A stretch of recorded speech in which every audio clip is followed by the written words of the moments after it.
Hey,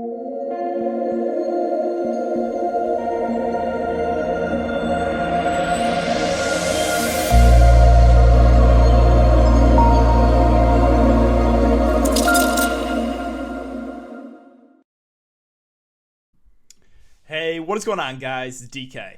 Back at you with another video here to bring the 6-game NBA main slate on Monday. Before I get into the video, because you're new to the channel, welcome. My name is DK. I make daily videos and live stream for NBA and NFL sites on Draftkings. I do make videos for NBA Top Shot as well. If you're unable to watch these videos, I also upload on Apple Podcasts. Link down below. It's called the DKDFS Show. And if you could, take a minute or two out of your day, leave a 5-star rating and review. That helps me out a ton. Like on the podcast rankings, every single rating and review pushes me up. So that'd be greatly appreciated. If you're interested in signing for premium content, I offer that at patreon.com. Link down below. I offer an esports package as well as an NBA package. Esports includes Call of Duty and CSGO, and NBA, obviously NBA. And I do want to thank PrizePicks for sponsoring this episode. If this is your first time watching my videos or you're just not familiar with PrizePicks, so the idea is they will post fantasy scores or fantasy projections, and you can either take the over or the under on them. And they have second half contests. So right now you're looking at like second half contests for like this Lakers Suns game. And I think there is an edge to these. Sometimes there's fourth quarter contests too for like, if you can know the rotations, like know, for example, if there's like a fourth quarter contest and a star plays, the whole third quarter, then maybe you want to take the under on them in the fourth, since they're probably only going to play like half the quarter, right? So kind of knowing the rotations, like that could give you an edge in the fourth quarter contest, even like the second half contest if the game's looking like a blowout, obviously. So, and these will move. So if you see one that is either too high or too low, you should hop on it. Then you can mix and match sports too. Again, they got everything. Do they have NFL stuff already? They do have NFL stuff, I guess, for total season, for the season. Yeah. Okay. So if you guys want to try it out, you can sign up. Use the code DKDFS. DKDFS, all one word, link down below. You get 100% match up to $100. You put $100 in, you get $200 to play with. And finally, I got to thank you guys again. Hit the 9,000 subscriber mark on YouTube. Really crazy to think that I have 9,000 subscribers. But if you guys do enjoy the content, if you leave a like button on the video, subscribe if you haven't already, and hit the notification bell so you don't want to upload videos you don't want to go live. I will be doing a YouTube live stream tomorrow. Make sure to check it out, and let's aim for 150 likes on this video. All right, so before we talk about the 6-game slate here, I just want to give you guys a quick update on best ball. I told you guys it's over, and it is over for me. But I am not complaining, right? The miraculous run ends. This whole time I've been missing 2 to 4 of my best players, and I made it to the finals. If you guys are not familiar with best ball, they did a second half contest for, again, all the second half games.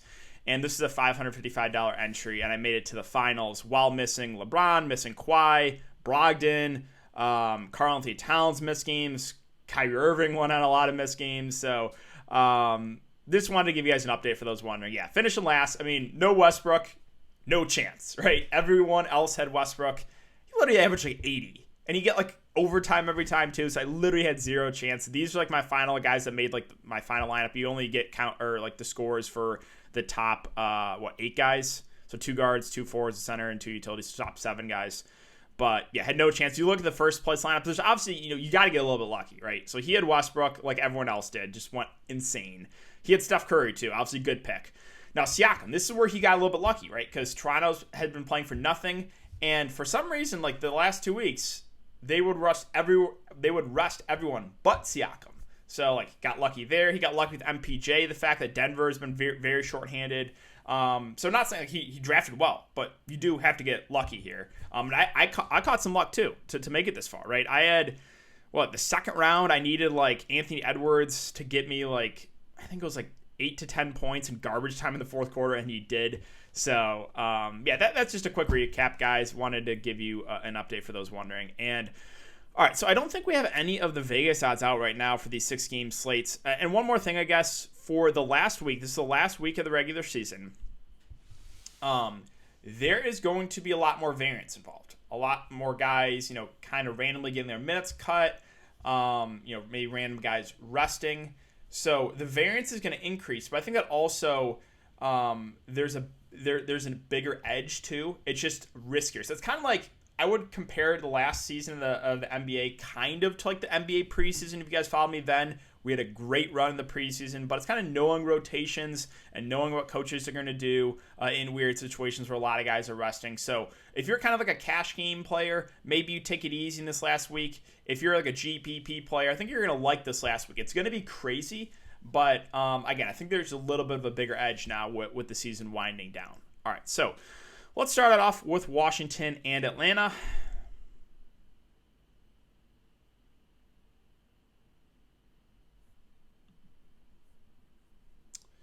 All right, so going over the rest of the Washington Wizards. Bradley Beal out. So, oh man. I really wish he was playing because I just hate dealing with these secondary Wizards, but we obviously have to on this 6-game slate. So we got to start with Rui Hachimura. Who?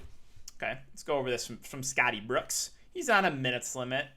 Plays 35 minutes. So he was on the John Wall minutes limit. So it looks like there's no minutes limit for Rui Hachimura. In games that Beal... When was it? I want to say 3 to 4 weeks ago where Beal was missing games. Rui stepped up to be the clear number 2 guy. And I think if he's going to play 35 minutes, this price is too cheap at 4.9K. So I do like Rui Hachimura a good amount for value. Raul Neto, do I like playing this guy? Not really, but I think we probably get more minutes from him, maybe like 30 to 35. I think he's someone we can look to for value. The center rotation, again, I could talk about... Just infuriates me to no end with Robin Lopez, Alex Len, and Daniel Gafford. I will say probably one of those guys is going to have a good game.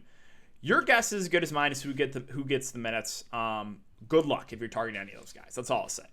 Now, Davis Bertans at 3.7, 35 and 34 minutes last couple games. He's not like the best point per minute guy, but he's priced below 4K, and he's probably going to have to play big minutes. I like Bertans a good amount for value.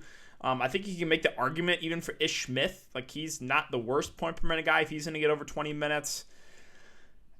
The rest, it's like, I don't know if I can get to anyone else. I don't think I can stomach playing Chandler Hutchinson. No way in Isaac Bonga. I don't think I can play Anthony Gill.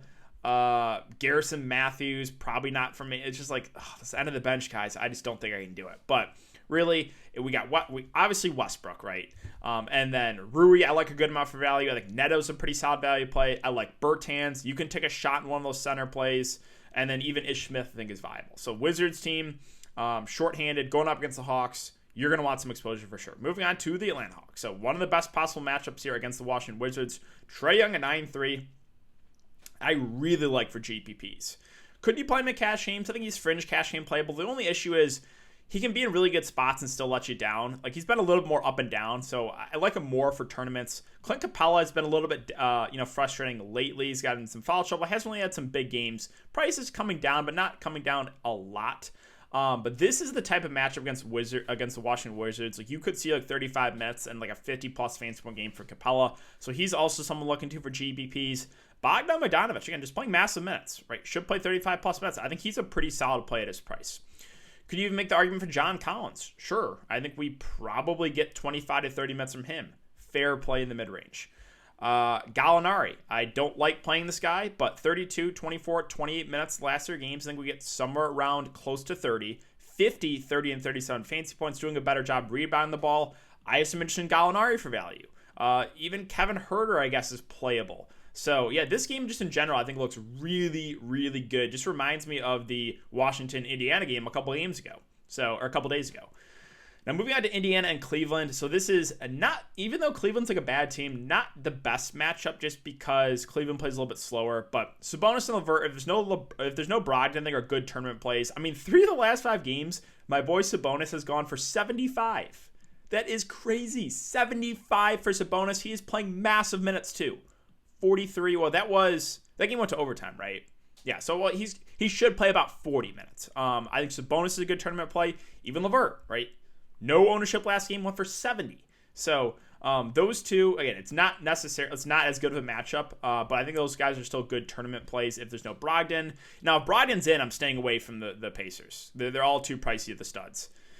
Value with Sumner back, that kind of takes Aaron Holiday out of play. Now, Edmund Sumner did play 30 minutes. I think he's a fair play at below 4K. McDermott is someone you can always use. Again, though, he's got to hit a shot. So not much else here for the Pacers. And TJ McConnell, 5.7. We probably get about 25 minutes from him, but the price doesn't really stand out. On the Cavs side, because it's a good matchup, if there's no Garland, I think you can use Sexton for GPPs. Allen and Love are both fine, again, because this is a really good matchup against the Pacers that play no defense, play fast. So I'm okay with either of the front court options. Chetty Osman missed the game tonight. So Dean Wade started. He was god-awful, though. Went for 11 fancy points in 29 minutes. If he starts again, sure, you can use him. Again, Okoro, we know, is another low-usage guy. And then, like, off the bench, they dusted off Cabangeli, Varejao, Broderick Thomas. I don't really trust any of these guys. If you want to take a dart in any of them for tournaments, go for it. Maybe hope the game blows out. But, yeah, that's the extent of my analysis for the Cleveland Cavs. Now, New Orleans and Memphis. So, Brandon Ingram, I believe, is not expected to play. He didn't play today. I don't expect him to play tomorrow. Josh Hart, don't expect him to play either. And Steven Adams missed the game. I would guess he misses. So I think everyone in this question will be out again. We got to start with Lonzo Ball at 8K.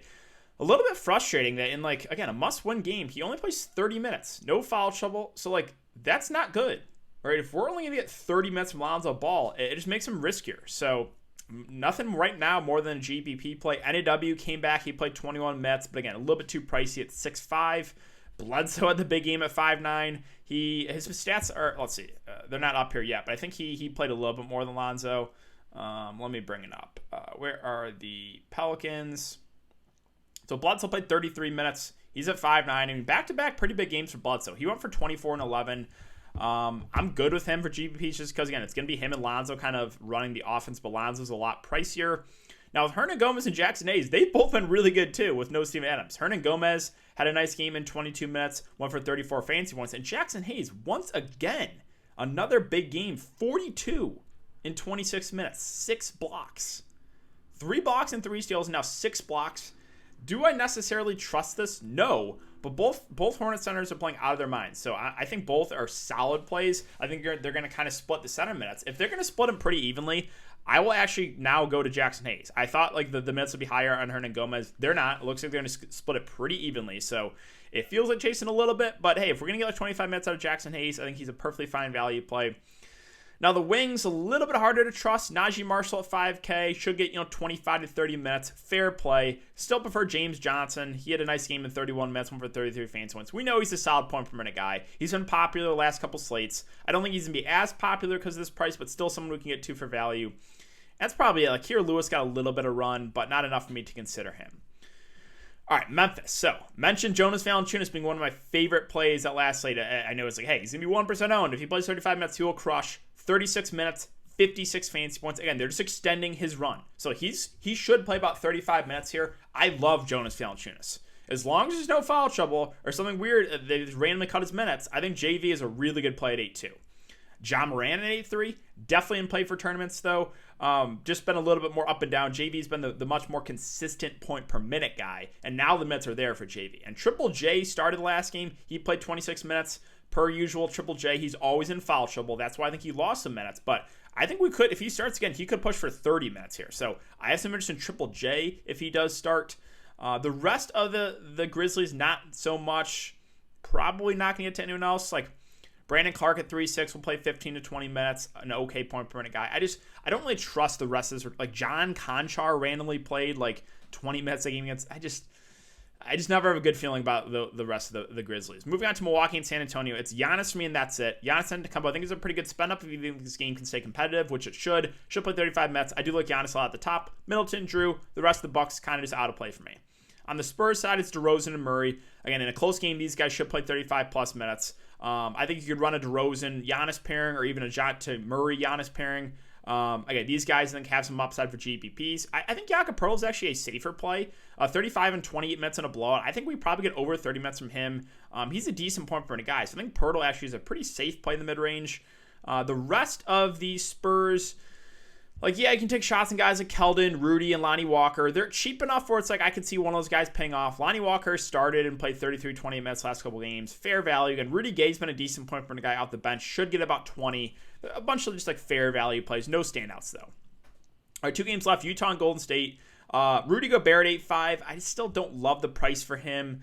Probably not going to go there. Clarkson and Bojan for tournaments look like a good amount. Both should play over 30 in a close game. This is an up-tempo game. So Clarkson, Bojan Bogdanovic, I think are both good tournament plays. Again, though, like the floor is somewhat low if they're not hitting his shots, right? Bojan, 29, 28, mixed in with a 66. So the upside is there, just floor a little bit lower.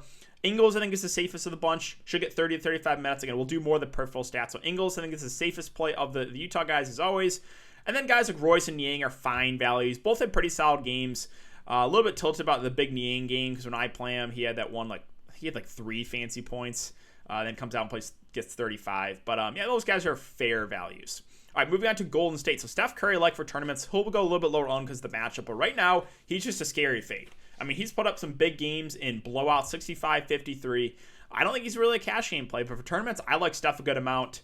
Draymond Green at 7-6, I think is a fair play in the mid-range. Should play 35 minutes in a close game. This game should stay close. Even though it's a bad matchup, Draymond Green's always someone I'm fine landing on. The rest of the Warriors, I'm probably not get to Wiggins or Bazemore at 5-2 or Juan Toscano Anderson.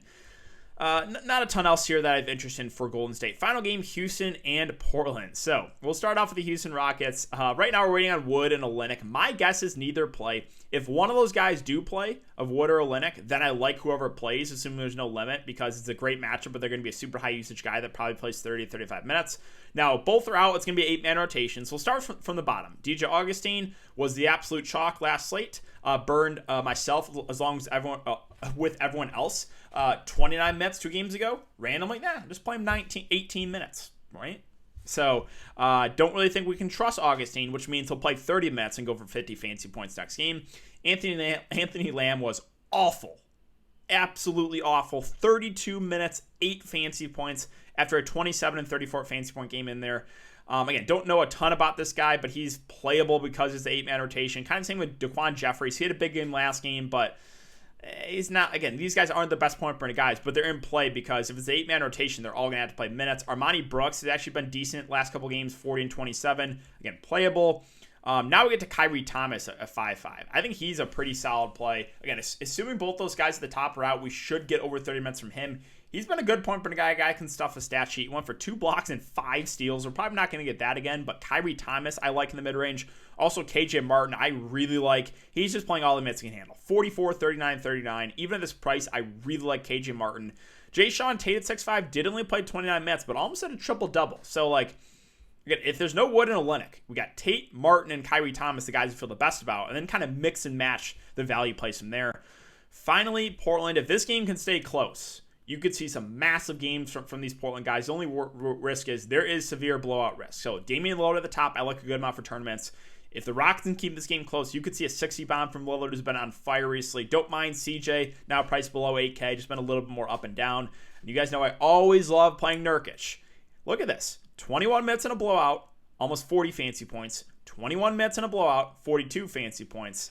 Nurkic, we know, is a good point per guy. And if this game stays close and he plays over 30 against this Houston front court, you could see a massive game from the Bosnian Beast. So I have interest in him as well. The rest of the Blazers probably not going to get to anyone else, but the top 3 guys I like a good amount here for tournaments, and that is going to do it for the video today, guys. So if you have been enjoying the content so far, I would really appreciate if you leave a like button on the video, subscribe if you haven't already, and hit the notification bell so you know when I upload videos, you know when I go live. I will be doing YouTube live stream tomorrow, so make sure to check it out. Thanks again. Have a great night, guys, and I'll see you all tomorrow in the live.